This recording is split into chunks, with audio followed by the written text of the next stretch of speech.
మాటలు లో క్వాలిటీ.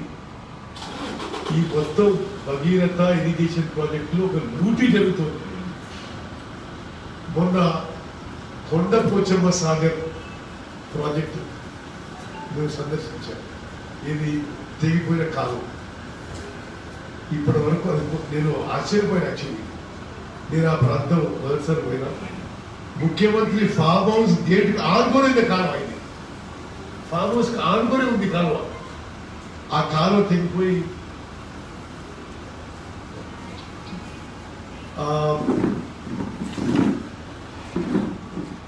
ముఖ్యమంత్రి ఫామ్ హౌస్ కి పోయే కాలువ తెగిపోయి కొంత పంట నష్టం, అదేవిధంగా కొంత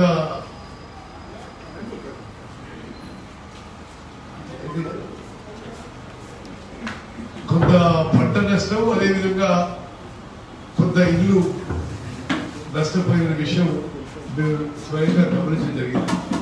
అదృష్టవశాత్తు ఆ కాలువ తెగిపోవడం డే టైంలో జరిగింది. సో అందుకోసం ఏం ప్రాణ నష్టం జరగలేదు. మేము ఆ కాలువ చూసినాం. ఆ కాలువ సిమెంట్ కాలువ. సిగ్గు లేకుండా ఒక ఈన్సి ఇట్లనే పడతాయి బొంగలు అంటున్నాడు. నిజంగా వీళ్ళకి చిత్తశుద్ధి ఉంటే అతన్ని డిస్మిస్ చేస్తారు.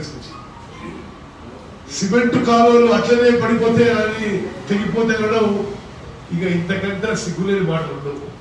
హరీష్ రావు గారు, మీరు కూడా మరి దయచేసి ఏదో ఎవరో చెప్తే కప్పిపుచ్చుకోవడానికి మాట్లాడదు. ఆడికొచ్చి ఈ కాలువ దిగిపోవడమే సాధారణం కాదు. మేము మీకు ఉదాహరణ చెప్తున్నా. నాగార్జున సాగర్ ప్రాజెక్టు కాలువలు మట్టి కాలువ నుండి దశాబ్దాల వరకు అక్కడ కూడా తెగిపోయిన సందర్భాలు చాలా తక్కువ. అట్లా తెగిపోతేనే సిమెంట్ లైన్ చేసినాం వరల్డ్ వైడ్ ఫండ్స్ తో. ఇప్పుడు సిమెంట్ కాలువలు నాసిరకం పనుల ద్వారా తెగిపోయినంటే ఈ ప్రభుత్వం పనితీరు, ఈ దోపిడీ విధానం స్పష్టంగా అవపడుతుంది. తన ఫామ్ హౌస్ పక్కన ఉన్న కాలువ తెగిపోతే అసలు ఈ రాష్ట్రంలో ఇరిగేషన్ ప్రాజెక్ట్స్, భగీరథ వర్క్స్ ఎట్లా జరుగుతున్నాయో ఒకసారి ఆలోచన చేయాలి. రేపు అంటారు డ్యామ్ అయిపోతుంది. ఏది కొండపోచమ్మ సాగర్ డ్యామేజ్ అయిపోతుంది అనుకోండి. ఏముంది ఒకసారి అయిపోతే అంటారు.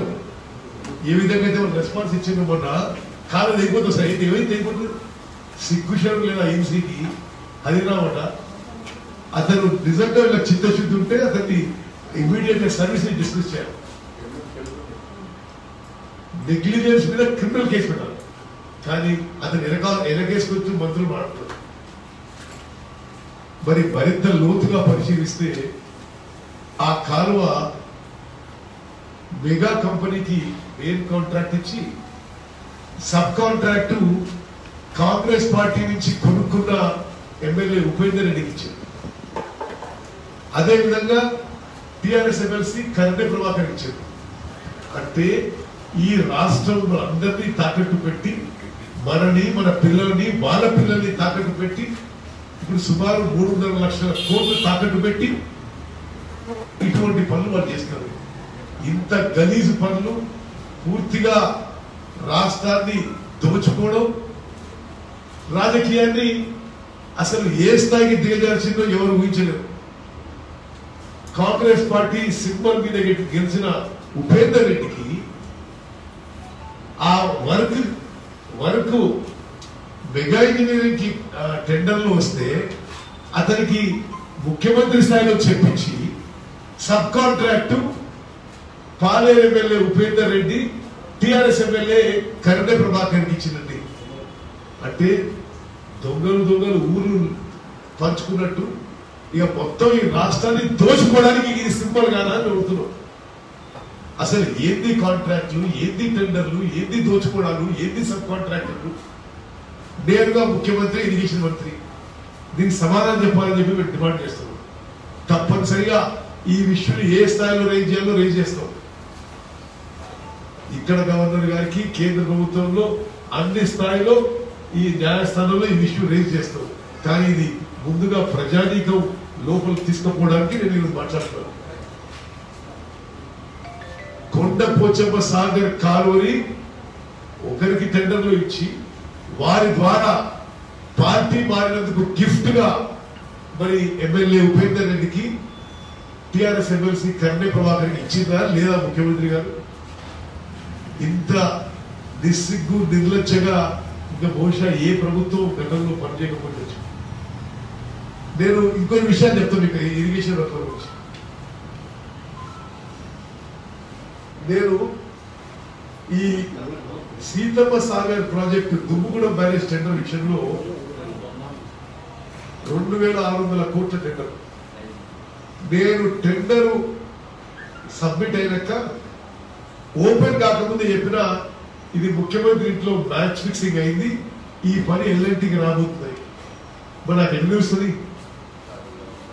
నేను మీకు ఉదాహరణ ఉన్నాయి, మీ పత్రికలే ప్రింట్ చేసినాయి, నా ట్విట్టర్ ఉంది.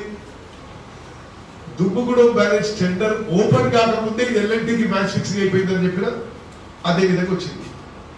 ఇంకా ఆశ్చర్యకరం ఏంటంటే దుమ్ముగూడెం బ్యారేజ్ టెండర్ లో టెండర్ ఫ్లోట్ చేసిన తర్వాత ఎల్ఎన్టీ నుంచి అప్లికేషన్ తీసుకొని ఎలక్ట్రోమెకానికల్ క్వాలిఫికేషన్ లేకుంటే టెండర్ సబ్మిషన్ డేట్ పోస్ట్పోన్ చేసి వాళ్ళకి క్వాలిఫై చేయించారు. ఆ టెండర్ 2600 కోట్లు. దీంట్లో కమిషన్ 8%. మరి వీళ్ళకి 3 రోజుల్లో ఎలక్ట్రోమెకానికల్ క్వాలిఫికేషన్ ఇచ్చారు. చాలా కంపెనీలు, ప్రెసిషన్ ఇంజనీరింగ్ లాంటి కంపెనీలు సమస్య నుంచి వెయిట్ చేస్తున్నాయి ఎలక్ట్రోమెకానికల్ క్వాలిఫికేషన్ కోసం, ఇవ్వలేదు. ఇది డే లైట్ రాబరీ కాదా అని చెప్పి అడుగుతున్నారు. డే లైట్ డెకాయిటీ జరుగుతుంది. Last date of submission of bids was extended to permit L&T to qualify. తప్పనిసరిగా ఇది మేము ఈ స్థాయిలో వదిలిపెట్టాం. మేము చీఫ్ సెక్రటరీకి అఫీషియల్ లెటర్ రాసిన, ఆయన ఏం పట్టించుకోకుంటే ఆయన వీళ్ళ పాత్ర ఉందని అనుకోవాలి. తప్పనిసరిగా మేము ఏం చేయాలో చేస్తామని చెప్పి మనం చేస్తాం. అదేవిధంగా ఎల్ఎన్టీకి ఎలక్ట్రోమెకానికల్ వర్క్స్ ఏమో క్వాలిఫికేషన్ డేట్ ఉండే, సివిల్ వర్క్స్ ఏమో ఎక్స్పైర్ అయి ఉండే. అయినా సరే వాళ్ళకి వర్క్ ఇవ్వబోతుందని చెప్పి నేను టెండర్ ఓపెనింగ్ చెప్పిన, టెండర్ తర్వాత కూడా అదే అంత పెద్ద వర్క్ కి 33 అందరినీ భయపెట్టించి ఇద్దరిని టెండర్ ఇవ్వడం. ఆ టెండర్ వీళ్ళకి ఇచ్చేసి మీకు ఎల్ఎన్టీ పనితీరు చెప్తున్నారు తెలంగాణలో. అంటే వాళ్ళు ఎవరికి ఎంత కమిషన్ ఇస్తుందో ఒకసారి గుర్తుపెట్టుకోండి. అంతకుముందు మేడిగడ్డ బ్యారేజ్ వర్క్, అది వర్క్ అవార్డెడ్ 2591 crores. దయచేసి జాగ్రత్తగా వినాలి. Medigadda barrage work awarded to L&T at 2591 crores. అది కూడా 2.7% ఎక్సెస్. దెన్ అదే వర్క్ ని అదే ఎల్ఎన్టీకి 2500 నుంచి 3200 crores పెంచేసారు. ఎవరు పెంచిందా? ఈఎన్సీ మురళీధరరావు. ఈఎన్సీ మురళీధరరావు ఎవరా మనందరికి తెలుసు. 7వ సంవత్సరం కాంట్రాక్ట్ మీద ఎక్స్టెండ్ అవుతున్నాడు. ఆయనకి ఏం అకౌంటబిలిటీ రెస్పాన్సిబిలిటీ? అచ్చా, అంతటితో అయిపోలేదు. 2591 కోట్లు ఇచ్చిన మేడిగడ్డ బ్యారేజ్ 3260 కోట్లకి పెంచింది అమాంతంగా. మళ్ళీ ఇంకా అసలు మీరు షాక్ అవుతారు. అదే వర్క్ ని 4583 కోట్ల పైసలు ఇచ్చిన వ్యక్తి. మేడిగడ్డ బ్యారేజ్ కి ముఖ్యమంత్రి గారు, అది irrigation minister, you should answer to people of Telangana. Is it not a fact that Medigadda barrage work was given in the tender to L&T at 2591 crores and finally you paid 4583 crores. మరి ముఖ్యమంత్రి గారు చెప్పాలి ఎవరికి ఎంత కమిషన్లు ఉంటున్నాయి. మరి ఇంత కమిషన్లు ముట్టినందుకు ఈ విధంగా ఈ కాస్ట్ ఎస్కలేషన్ చేసేది. అదే విధంగా మరి మరో కంపెనీ ప్రతిమా కంపెనీలో శ్రీనివాసరావు దగ్గర బంధువులు ముఖ్యమంత్రి గారు 2014 వరకు వాడు ఇరిగేషన్ డిపార్ట్మెంట్ లో ₹1 పనిచేయలేదు. ఇప్పుడు వాళ్ళకి 10,000 కోట్ల రూపాయలు. ఇదంతా నామినేషన్ అంటే 10,000 కోట్ల రూపాయలు. అండ్ ఈ వర్కులు ఇవన్నీ కూడా 30 to 40% కాస్ట్ ఎస్టిమేట్స్ హైయర్. నేను ఈరోజు డైరెక్ట్గా ముఖ్యమంత్రిని అడుగుతున్నా, ఈ మీరు ప్రతిమా శ్రీనివాస్ ఇచ్చిన వర్క్ అదే వర్క్ ఛత్తీస్గఢ్ గవర్నమెంట్ లో ఎస్టిమేట్స్ 30 to 40% లెస్. ఎవరు సొమ్మునిది ఈ విధంగా డేలైట్ రాబరీ నిలువు దోపిడీ జరుగుతుంది తెలంగాణ రాష్ట్రాన్ని. నేను మళ్ళీ రిపీట్ చేశాను, 2014 కంటే ముందు ప్రతిమా శ్రీనివాస్ కంపెనీకి ₹1 ఇరిగేషన్ వర్క్ చేయలేదు. ముఖ్యమంత్రి బంధువు I'm directly accusing chief minister of nepotism. వారు ఇప్పుడు 10,000 కోట్ల వరకు ఇరిగేషన్ డిపార్ట్మెంట్. మరి అదే విధంగా మరొక బంధువు మురళీధర్ రావు గారు ఈఎన్సీ ఇరిగేషన్ 7వ సంవత్సరం వరుసగా ప్రతి ఇయర్ కాంట్రాక్ట్ బేసిస్ మీద ఎక్స్టెండ్ కావడం, ఆయన ఈ 1,000 కోట్ల వరకు అప్పనంగా అప్పచెప్పడం. మరి ఇది తెలంగాణలో ఇంత పెద్ద దోపిడీ జరుగుతుంది. మరి ఈ మధ్య ఇది జేపీ నడ్డా మరి రామ్ మాధవ్ బీజేపీ పెద్ద పెద్ద మాటలు మాట్లాడారు. మరి పెద్ద పెద్ద మాటలు వద్దు సార్, మీకు అన్ని ఆధారాలు ఇస్తాం, మీరు కేంద్రంలో ప్రభుత్వం వెంటనే సిబిఐ ఎంక్వైరీ మేము ఆధారాలు ఇస్తాం. మా విషయంలో కూడా అది ఇంకో విషయం చెప్పాలి. గతంలో ఇరిగేషన్ వర్క్స్ లో టెండర్ అప్రూవల్ ప్రత్యేకంగా పెద్ద వర్క్స్ కి ఇరిగేషన్ మినిస్టర్ ముఖ్యమంత్రి సంతకం పెట్టాలి. ఎవరి ఆదేశాల మేరకు కేసీఆర్ ప్రభుత్వంలో ఇప్పుడు ఇరిగేషన్ టెండర్స్ అప్రూవల్ ముఖ్యమంత్రి ఇరిగేషన్ మినిస్టర్ సంతకం పెట్టకుండా అప్రూవ్ చేస్తున్నారు. చీఫ్ సెక్రటరీ గారు ఇరిగేషన్ సెక్రటరీ సమాధానం చెప్పాలి. ఎందుకు అంటే ఎప్పుడో నాడు యుద్ధం కాబట్టి కేసీఆర్ గారు సంతకం పెట్టకుండా కిందతో సంతకం పెట్టించేసి ఈ పని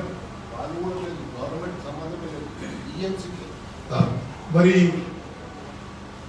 అంటే ఏ స్థాయిలో లాస్ట్ కాంగ్రెస్ గవర్నమెంట్ లో ఈ ఇరిగేషన్ వర్క్స్ టెండర్స్ అప్రూవల్ ముఖ్యమంత్రి స్థాయిలో జరిగేది.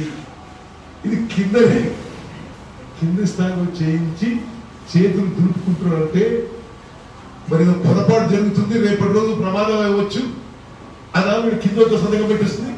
మరి కింద సంతకం పెట్టుకున్న వాళ్ళు ఏమంటారు అంటే, మీ ఇష్టం బాబు, మీరు మీ సంగతి ఏమైతుందో తర్వాత ఆలోచన చేయండి, మీతో పాపం పనులు చేయించుకుంటే ముఖ్యమంత్రి సంతకం పెట్టమని చెప్పండి. ఈ విషయాలలో మరి ఈ రూల్స్ ఎప్పుడు మార్చిండ్రు, ఎందుకు మార్చిండ్రు? ఇప్పుడు ఉదాహరణకి ప్రతిమా శ్రీనివాస్ కి 10,000 కోట్ల ఇరిగేషన్ అంటే అప్లై అయిపోయింది. ఏ స్థాయిలో అప్రూవ్ అయింది అంటే మురళీధర స్థాయిలో. గతంలో ఈ స్థాయిలో వర్క్స్ ముఖ్యమంత్రి సంతకం పెట్టాలి, సీఎం సంతకం పెట్టింది. ఇప్పుడు సీఎం సంతకం లేకుండా కింద ఇస్తున్న వాడు ఎందుకు ఈ ప్రొసీజర్ మార్చిండ్రు అనే విషయాన్ని నేరుగా ముఖ్యమంత్రి గారిని ప్రశ్నిస్తున్నా చెప్పి పరిగెత్తున్నాను. నేను చీఫ్ సెక్రటరీ గారికి ఈ లెటర్ రాసి చాలా రోజులైంది. అది కాపీ మరి ఏసీబీ డైరెక్టర్ జనరల్ ఇచ్చిన, మరి వాళ్ళు ఇప్పటి వరకు ఏమీ స్పందించలేదు. స్పందించకుంటే నెక్స్ట్ స్టెప్ తీసుకుంటామని చెప్పి కూడా నేను మనం చేస్తున్నాను. Subscribe us and press the bell icon for more interesting updates.